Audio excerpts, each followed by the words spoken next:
Indian super লিগের super সিক্সের জায়গা পাকা করে নিল সুনীল ছেত্রীরা। মঙ্গলবার চেন্নাই এফসিকে 1-0 গোলে হারালো বেঙ্গালুরু এফসি। এই দিনের হারের ফলে সুপার সিক্সে ওঠার আশা শেষ হয়ে গেল চেন্নাইয়ের। হাড্ডাহাড্ডি ম্যাচে গুরুত্বপূর্ণ জয় তুলে নিল বেঙ্গালুরু। আক্রমণ প্রতি আক্রমণ ম্যাচে দুই দলই গোলের একাধিক সুযোগ নষ্ট করে।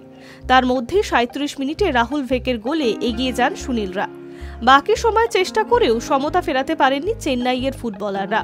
রাহুলের একমাত্র গোলের সুবাদে এবারের আইএসএল এর 11 নম্বর জয় তুলে নিল বেঙ্গালুরু। এই জয় তাদের জায়গা পাকা করে দিল সুপার সিক্সে।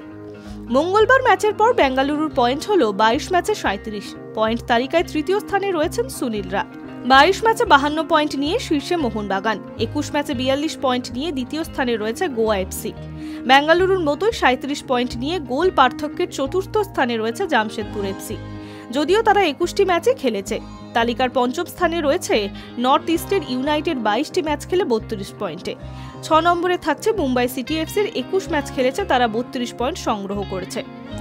সপ্তম স্থানে রয়েছে উড়িষ্যা এফসি, তাদের 22 ম্যাচে 29 পয়েন্ট। অষ্টম এবং নবম স্থানে রয়েছে যথাক্রমে ইস্ট বেঙ্গল এবং কেরালা ব্লাস্টার। দুই দলই 21টি করে ম্যাচ খেলে 24 পয়েন্ট পেয়েছে। তালিকায় নবম স্থানে রয়েছে চেন্নাই।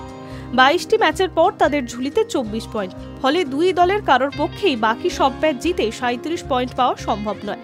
তাই মোহনবাগান, গোয়া, জামশেদপুরের পর চতুর্থ দল হিসেবে সুপার সিক্সে জায়গা পাকা করে নিল বেঙ্গালুরু।